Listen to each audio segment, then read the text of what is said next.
The Tao of Self-Confidence, episode 850. Welcome to the Tao of Self-Confidence, where I share stories of amazing women who have discovered their inner journey to self-confidence. Visit our website at thetaoofselfconfidence.com. Your inner journey to self-confidence awaits.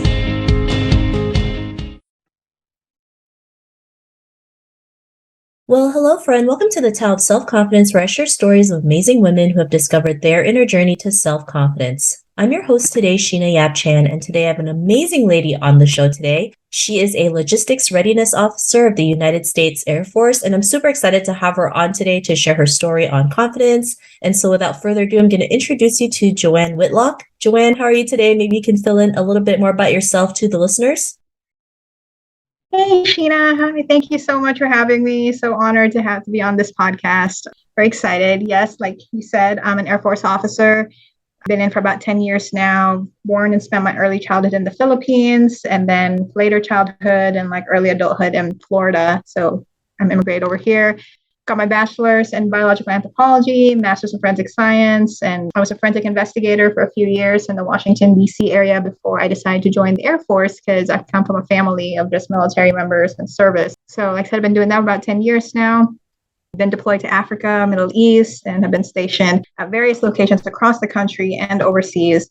So it's been quite a big ride, and I've thoroughly enjoyed it. But really happiest when I'm traveling, which is why I'm a big part of the military and, exploring just the world. Big adventurer, travel junkie. So it kind of fits my personality. Thanks for sharing that. And I know we've talked before because I interviewed you on a previous podcast. And I just love your story, everything that you've done, because it's not typical, especially in our culture. But Joanne, I wanted to ask, what's your cultural background? So I'm actually full Filipino, born and raised in Manila.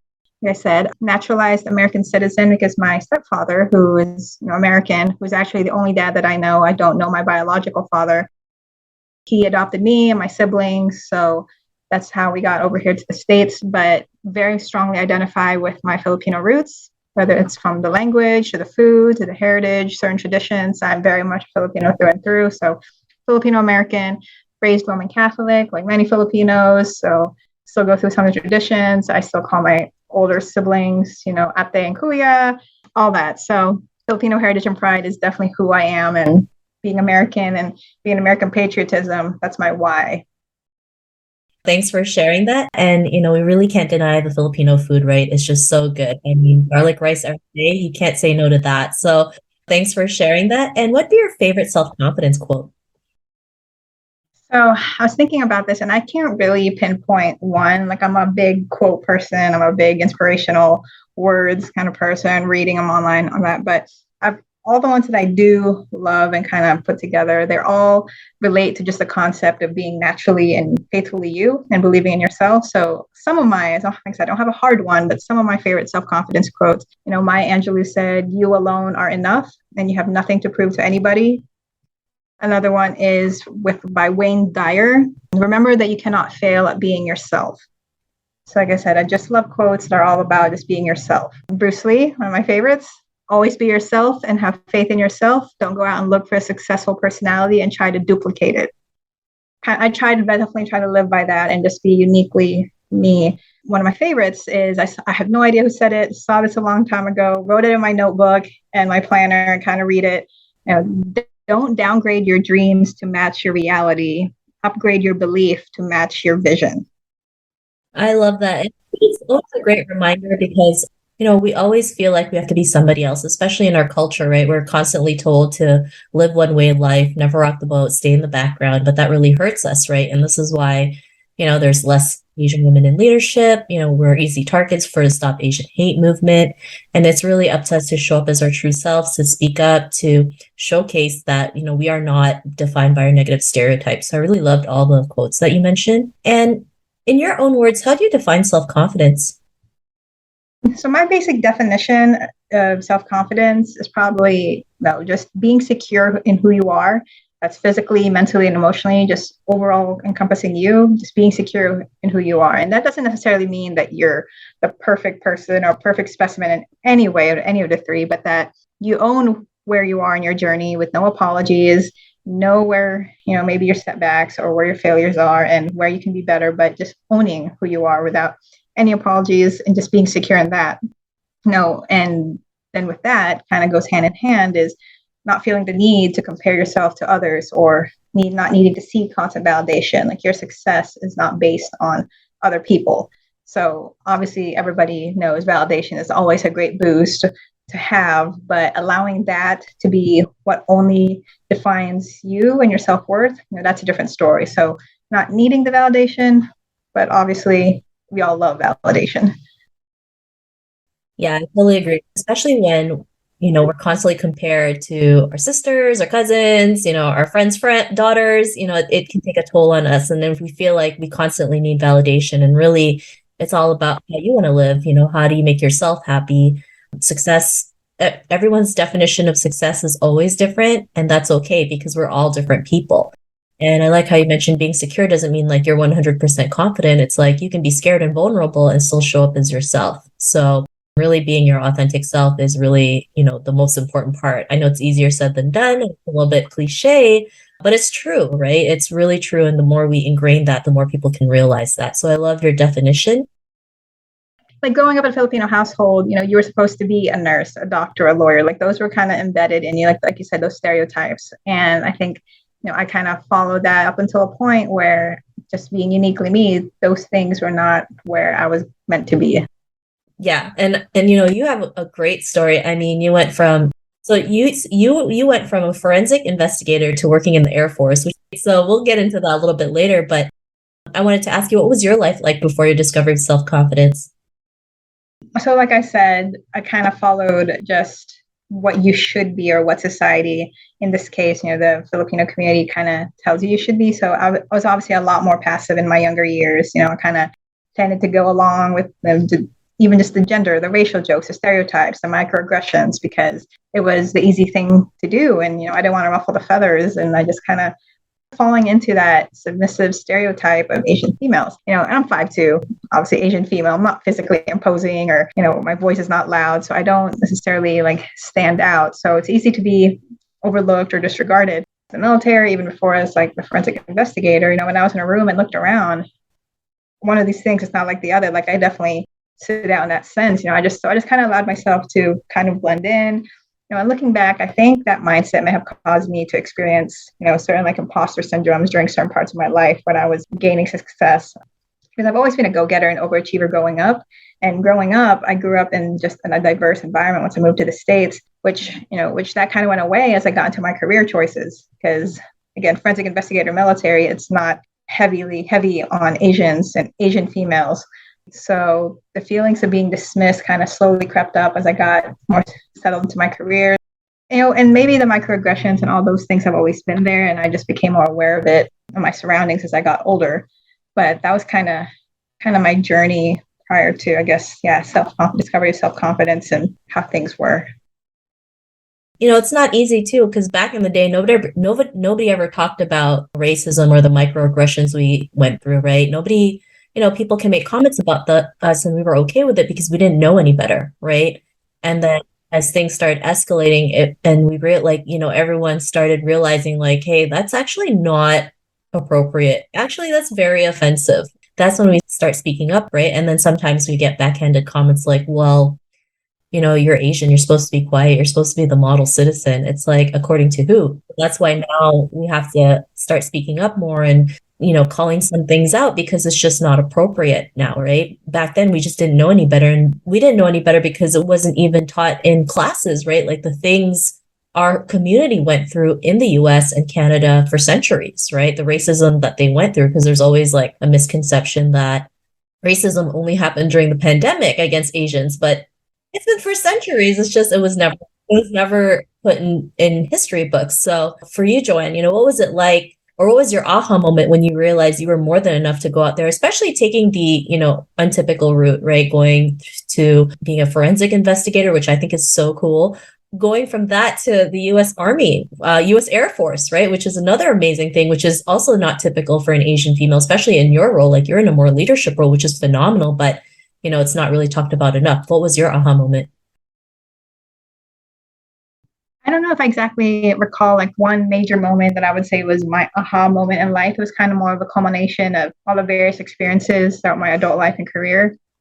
So as a forensic investigator, I worked with police and detectives quite a bit. And male detectives used to tell me in my early 20s when I was an investigator, hey, you're too pretty for this line of work.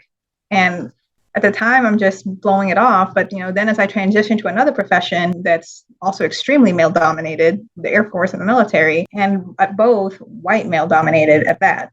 So, just these different examples. So like, having lunch with my male coworker while we're both in uniform, while we're both in military uniform, someone comes up and thanks my coworker for his service. And it doesn't acknowledge me at all. We're sitting at the exact same table, wearing the exact same uniform. So that's happened more than once. Or I go to the DMV for my vehicle registration, or some other kind of agency where I'm applying for like military or veteran status, and then I get told, oh no, I'm sorry, the military member must be present. Like they're the ones who get the benefit.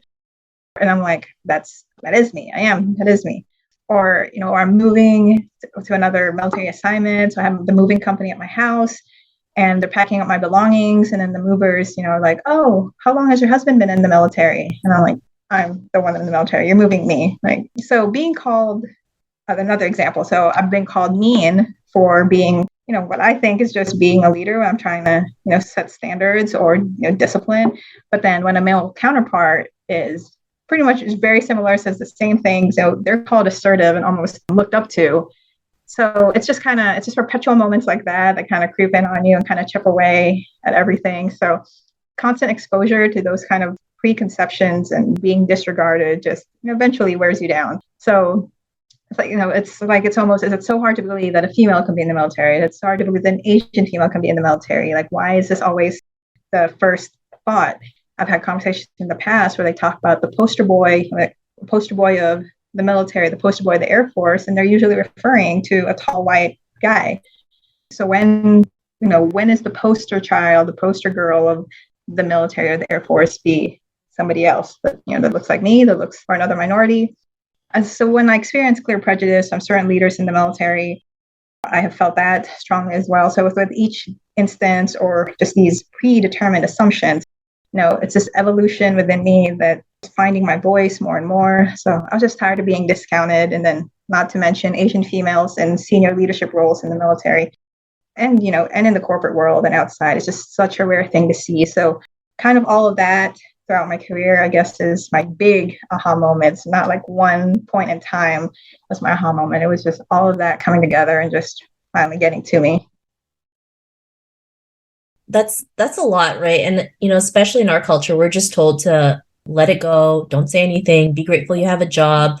But we hit a boiling point where we're like, enough is enough. Like, just because I'm 5'2", I'm Filipino, I'm a woman, they can't treat me like that, right? I'm an officer, I'm actually a senior, I have a senior position, they should treat me as a leader, right? And like you mentioned, like if women were to go out there and just reach out to people, make that first move in their business or career, they're called too ambitious, too much, too extra. Meanwhile, a man does the same exact thing, and it's like, oh, he's confident.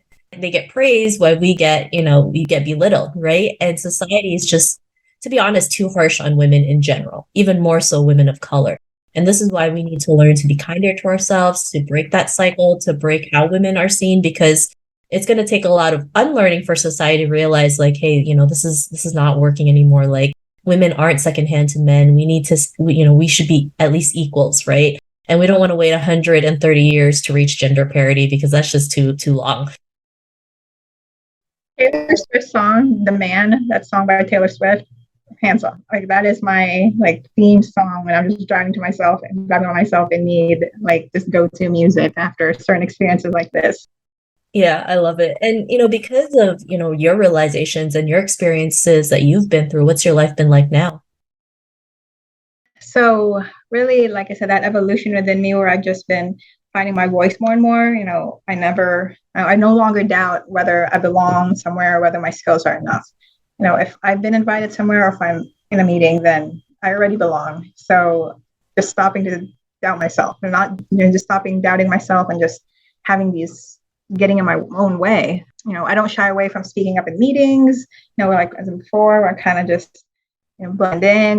Now when I stick out in the room, rather than just trying to blend in and be quiet, I view the fact that I stick out as a positive thing and then eagerly provide my insight and different perspective. And I consider myself now a very strong advocate for DEI, and empowering minorities and women, within the military and outside. It's involved me. That passion has and led me to get involved with, barrier analysis working groups in the Air Force that studies the barriers in recruiting and promotion, of Asian Americans, Native Hawaiians, Pacific Islanders. I became a big brother, big sister mentor to high school minority youth. So that's been very fulfilling for me as well. Just seeing, young teenage girls of color and just being a mentor to them. I sit on a board for a nonprofit organization that's focused on supporting and empowering API community through media, arts, and entertainment. And I know that I follow behind some really incredible trailblazers and that I can influence those who come after me. So that definitely has ignited this fire in me. And I'm going to continue down that journey and just pushing back against stereotypes and empowering those who to find their inner strength and just enact change and just shape this culture of inclusivity that we are so not there yet. And there's so much more work to be done. And then now, as you know, also now part of the Women Who Boss Up project. So I'm very, very thrilled about that and be involved in a new book coming out soon. Yes, and you're one of our featured authors. You're going to change so many lives and just change the way how women are seen in the military, especially in leadership roles, because it needs to be done, right? 2022, and we're still dealing with, pretty much the same stuff. It's like sometimes we go one step forward, two steps back, but just because that happens doesn't mean we stop. We keep moving forward. We might have to work 1,000 times harder to get the message across, but if we don't do it, no one else does, right? And I always say, if you want representation that you crave for, it really has to start with ourselves, regardless if we have no clue what we're doing. So excited that you'll be in our upcoming book. And, to the woman who's listening to your episode, she may be in her own journey to self-confidence. What would be that one tip you'd give to her? To that woman, I will say this to you, force the world to tell you no, and then keep going anyway. Admittedly, that is still something that I battle with sometimes. I have to keep telling myself, getting in my own head, getting in my own way, and then sometimes wanting to give up or thinking that I don't have what it takes when certain opportunities arise. But, at the end of the day, I believe in the sheer power of believing in yourself, that, like I said earlier, everybody has everything that it takes within them to be successful. So just not letting yourself be your own worst enemy and being the hindrance, your own hindrance to your own progress and success. Boldly take on the world, I guess, is a good way, and just force the world to tell you no, force other people to tell you no. Don't be the one that tells yourself no, force the world to tell you no, then make it a goal to prove them wrong and keep going anyway. I love it. And that was great advice. I know sometimes when someone tells you no, that, sometimes it gives you the drive to say, I'm going to prove it to you. Watch me, right? Just watch me. And, don't worry about what other people tell you, right? If you're capable, you can do it. And as women, we are capable. It's just how we're seen, how we're perceived, especially how we perceive ourselves, is really what stops us from making that first move. And then the more we get away from that and show others a different perspective, you are capable, you are more than enough to create the change that you want within yourself and others, you become unstoppable. So I love that advice that you mentioned. And if our listeners wanted to get to know a little bit more about you and what you do and wanted to learn more about the U.S. Air Force, is there any links or social media profiles we can connect with? Yes, definitely. Connect with me on LinkedIn. That URL is just Joanne-Whitlock. So my first name -Whitlock. Very active on LinkedIn. Reach out to me directly on there, and I will gladly talk to anybody, about my own journey, the military, how that's been, any questions you may have. I am very, very open to talking to anybody about any of that. So yes, connect with me on LinkedIn. I'm happy to chat. Thank you so much. And to our listeners, if you want to connect with Joanne, you can also head on over to thetaoofselfconfidence.com and search for Joanne's name. Her show notes will pop up along with everything else that we talked about. And I just really want to thank Joanne today for taking the time to share her story and journey with us. So thank you so much, Joanne. Yes, thank you, Sheena. Not a problem. Such an honor having you on the show. And to our listeners, be on the lookout for another new episode of another amazing woman's journey to self-confidence. And we'll talk to you soon. Bye for now. Thank you for tuning in to another amazing episode of The Tao of Self-Confidence. You can order your copy of Asian Women Who Boss Up book by visiting our website at thetaoofselfconfidence.com. Your inner journey to self confidence awaits.